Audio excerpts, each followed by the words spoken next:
Nzamba Jacob ya Isaac. Mozalisi na nyonso motema na ngai epusani liboso na yo po ete yo za Nzambe. Nani oyo akokani lokola yo na tongo na lelo mosantu ya Israel? Nani oyo akokani lokola yo na tango oyo Nzambe na nguya, Nzambe na bikamwa?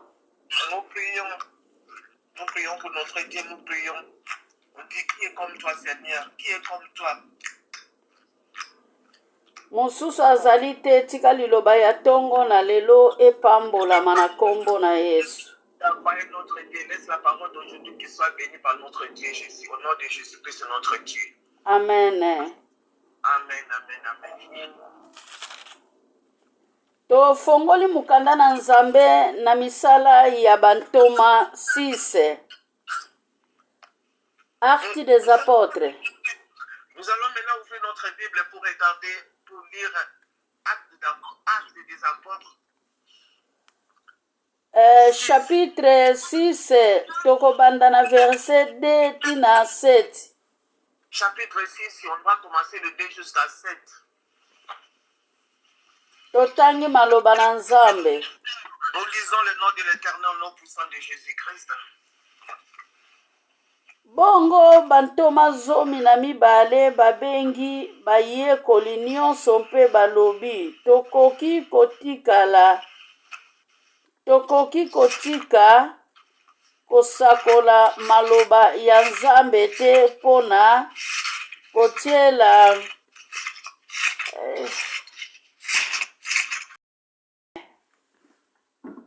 Amen, amen, amen. Nzambe aza na bomoi.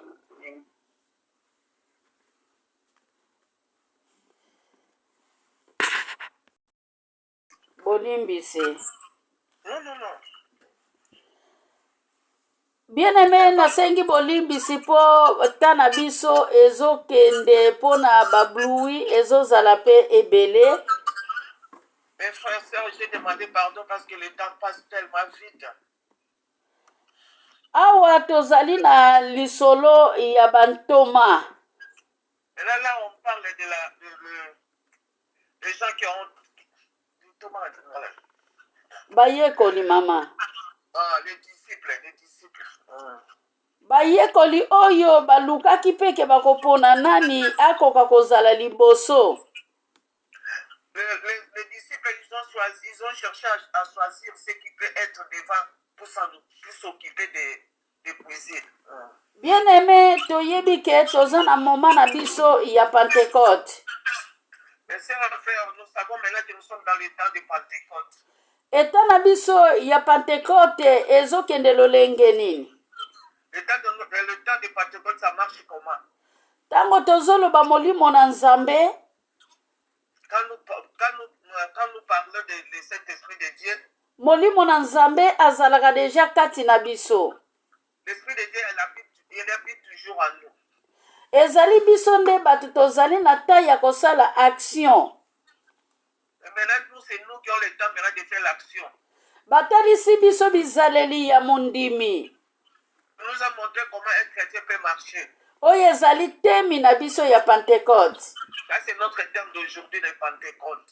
Mais ntango mosusu kondima na biso totikaka ngo ya na nsima. Il y a des fois comme ça, notre foi nous laisse toujours derrière. On laisse notre foi derrière. Tango mosusu bondimi na biso ezalaka na maloba. Il y a des fois comme ça, notre foi c'est souvent pour parler, mais on ne fait pas ce qu'on parle. Touti na Pâques, bien-aimé. Nous arrivons vers la Pâques. Soki tozoyeba Pâques ezake na ba oyo pe bazalaka na Pâques. Soki lelo biso tozo ko célébrer Pâques ezalaka pe na ba oyo ba célébraka yango. Si nous on célèbre Pâques, il y a aussi des autres gens qui étaient avant nous qui faisaient la même chose que nous. Ndenge moko pe balobi na biso ke lingomba na Nzambe ebanda na chambre haute. C'est comme ça qu'on nous a appris que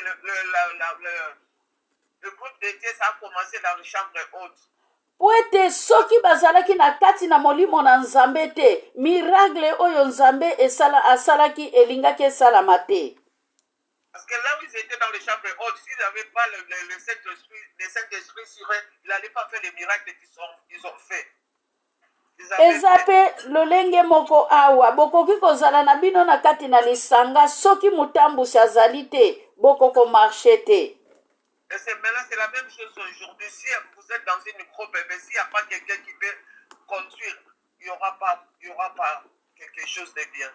tomonaki bantoma na chambre haute na Pierre oyo azalaki responsable. Nous avons vu les disciples quand ils se sont réunis dans le chambre haute, il y avait une personne qui était responsable, Pierre, qui était responsable du groupe. awa mpe balobi na biso ke basali sambo bantoma basanganaki. Ici, on nous parle aussi, il y avait des 7 disciples qui étaient réunis ensemble dans les chambres hautes. Bien aimé, tokoki kozala na biso 7 pasteur kati na esika oyo. Bien aimé, on peut être 7 pasteurs dans 7 groupes. Mais numéro 1 azalaka kaka oyo akokamba pe na oyo akolanda ye. Mais il y aura toujours une personne qui peut être le numéro 1 qui va nous conduire et l'autre qui va suivre. awa balobi bazalaki mpe kotiela bango biloko na mesa biloko wana ebandaki koya yango moko te na mesa. Et ici on nous parle qu'il y avait aussi des gens qui amenaient la nourriture dans la table. La nourriture ne venait pas eux-mêmes dans la table. Il y avait aussi les gens qui s'en occupaient.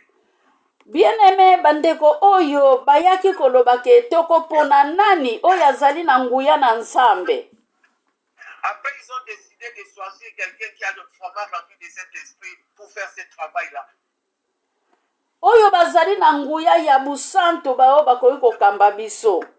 De sorte qui ont l'esprit de Dieu qui peut conduire, qui peut leur conduire.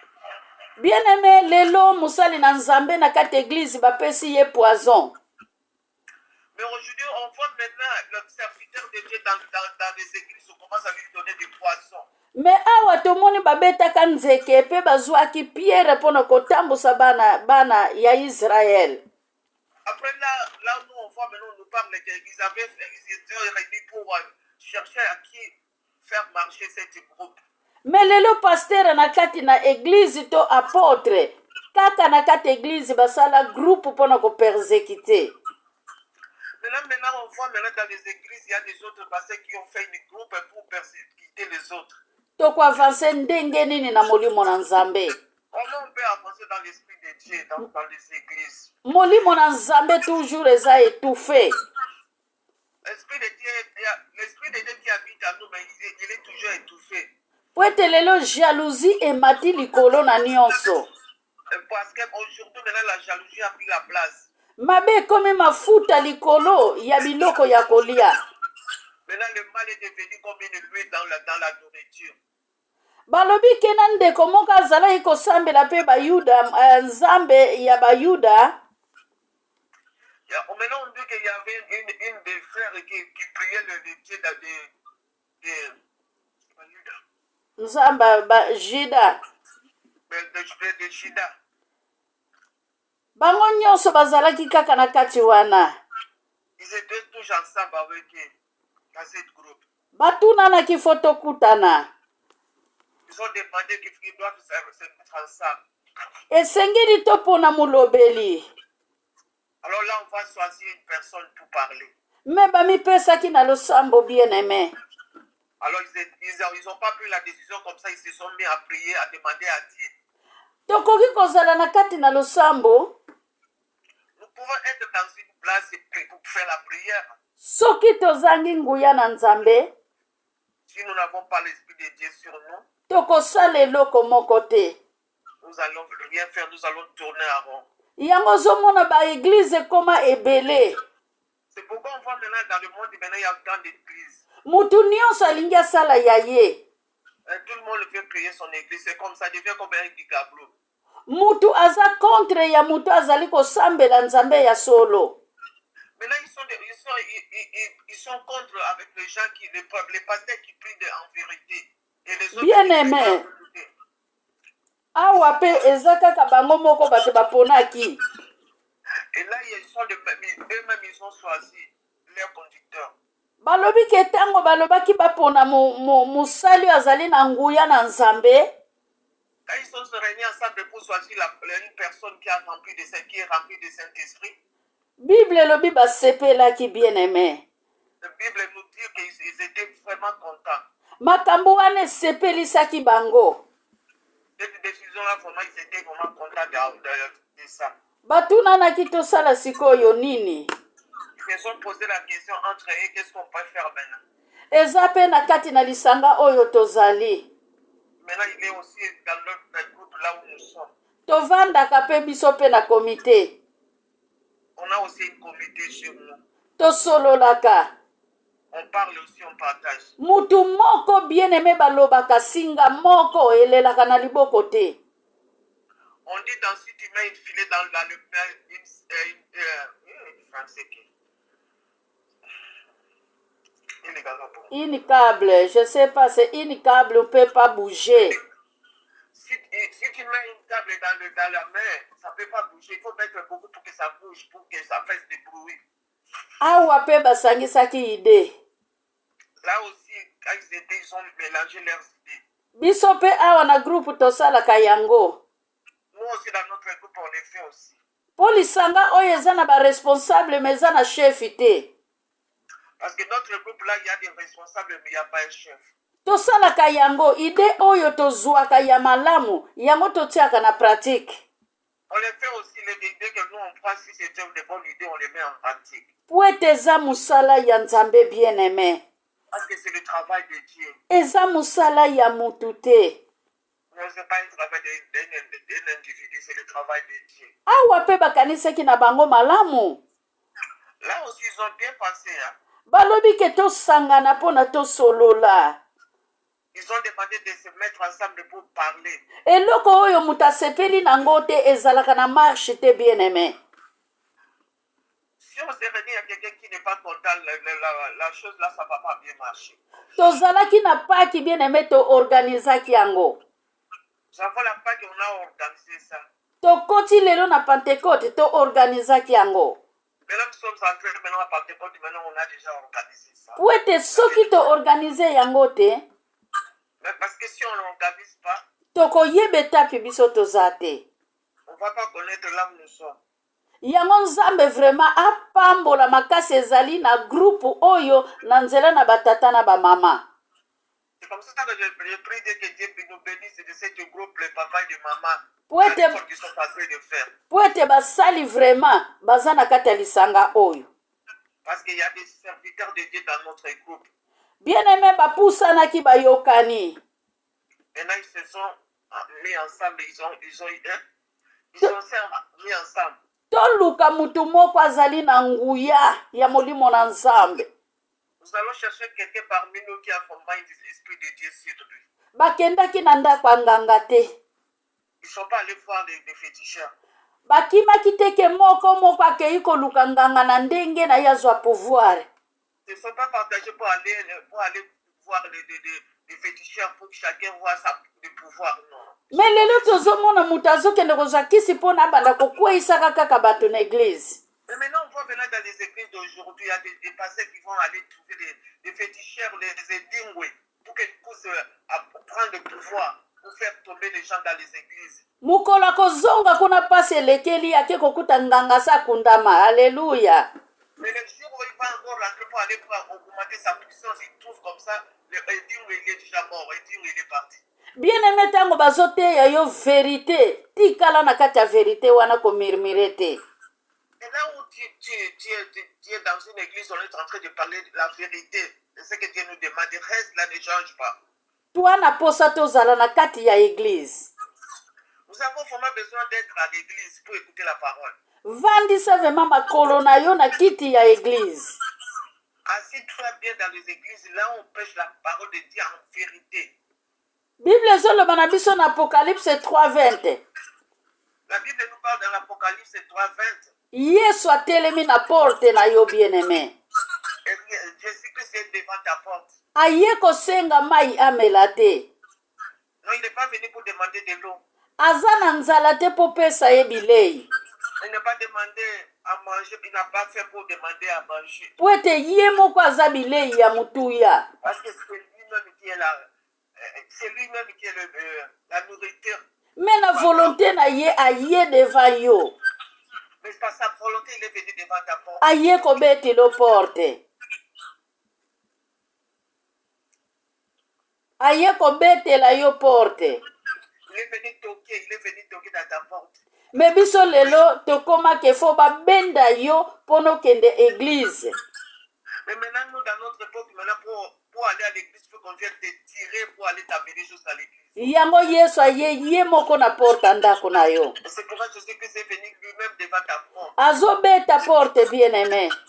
Il toque la porte. Alobi oyo akoyokanga. Il a dit, c'est lui qui va écouter ma voix. Akolia na ngai. Il va manger ensemble avec moi. Akomela na ngai. Il va boire ensemble avec moi. Mais bien-aimé eza muto akokotise na motema na ye. Oyo ye akolia na ye. Mais c'est quelqu'un qui va faire rentrer dans son cœur. C'est là, c'est lui qui va manger avec lui dans sa table. Naza kaka na verset 5 bien-aimé. Nazongi na lisolo. Je suis là toujours dans la verset 5. Bango nyonso basepelaki na lisolo.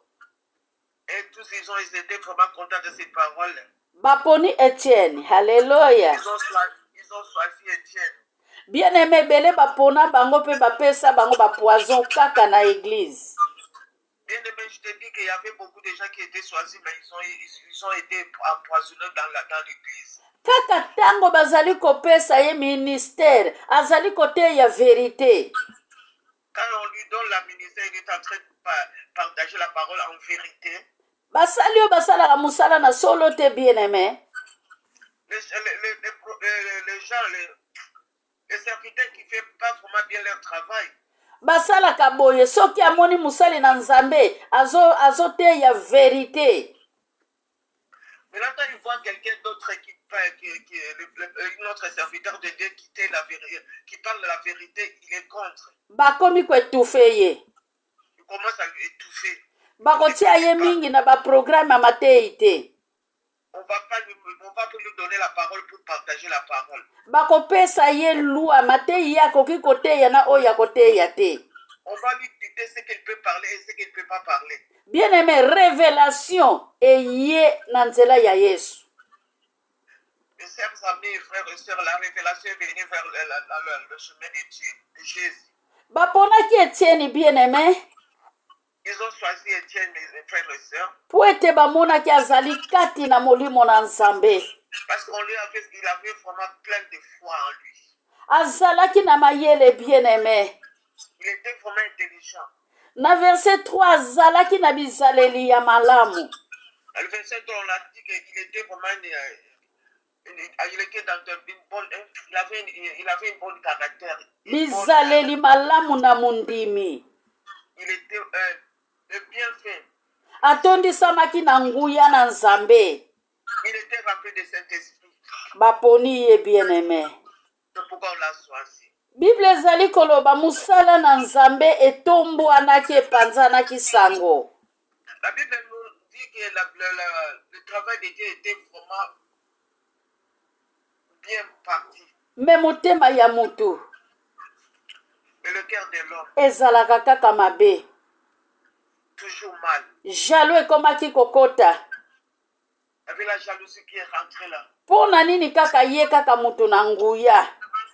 Pourquoi c'est mal lui qui a le pouvoir de Dieu, l'esprit de Dieu? Pourquoi c'est mal lui? Pourquoi pas les autres? Pona nini église na ye kaka mutu ekendaka liboso.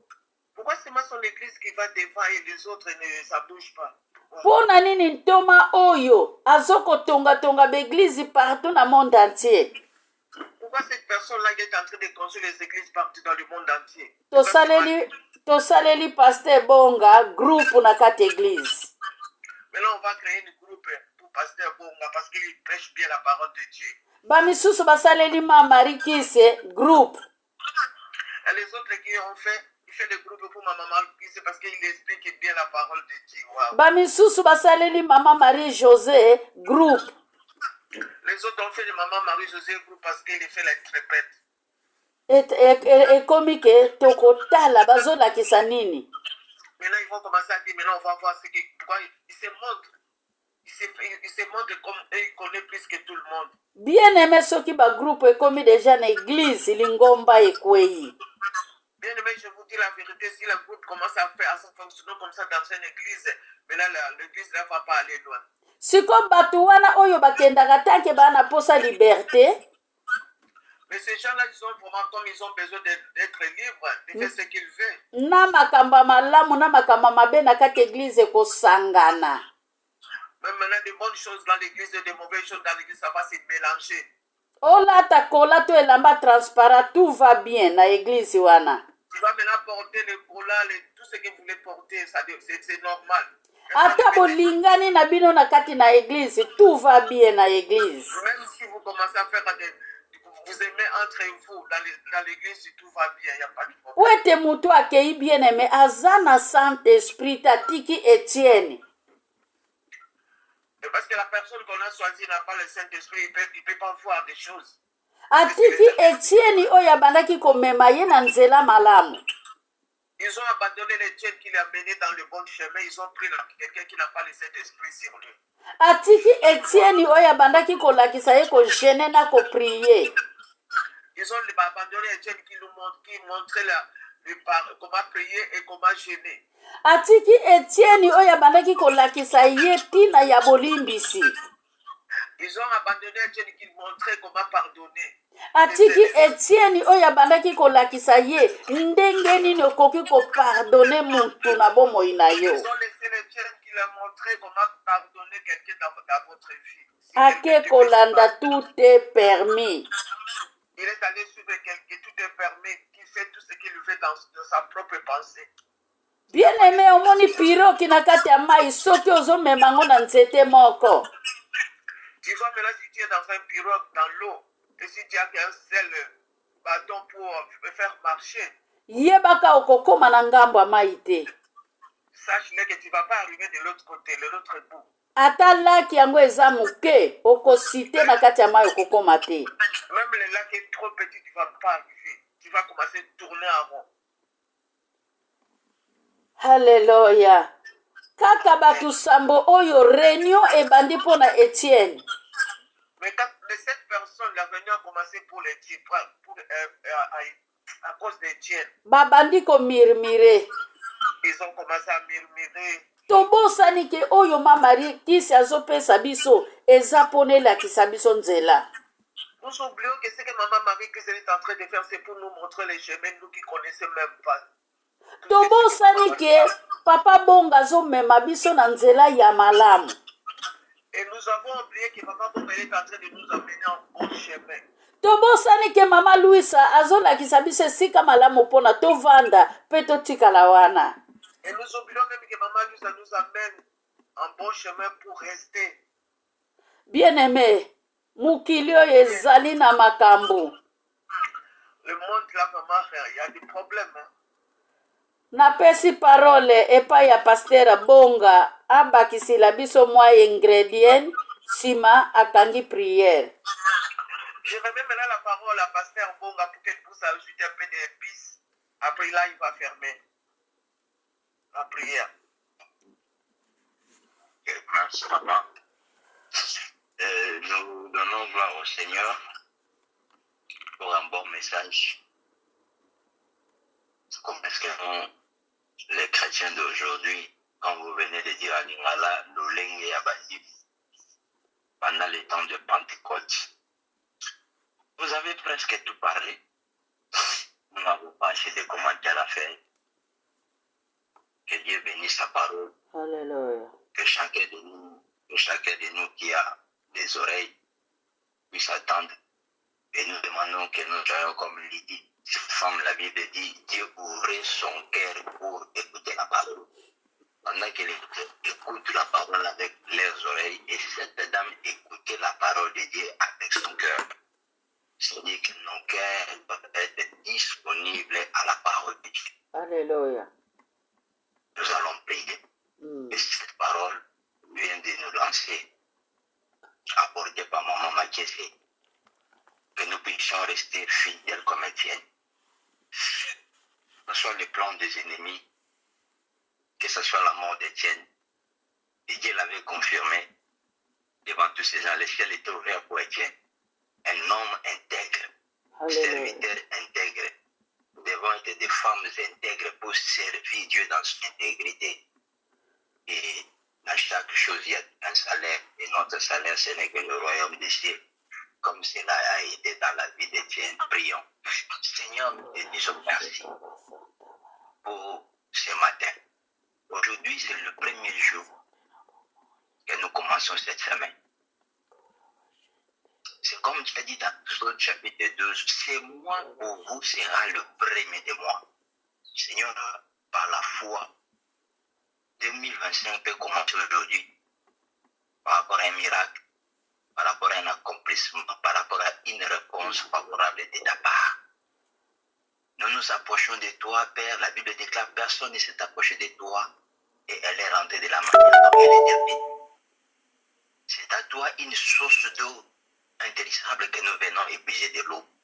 Que chacun puisse boire l'Éternel.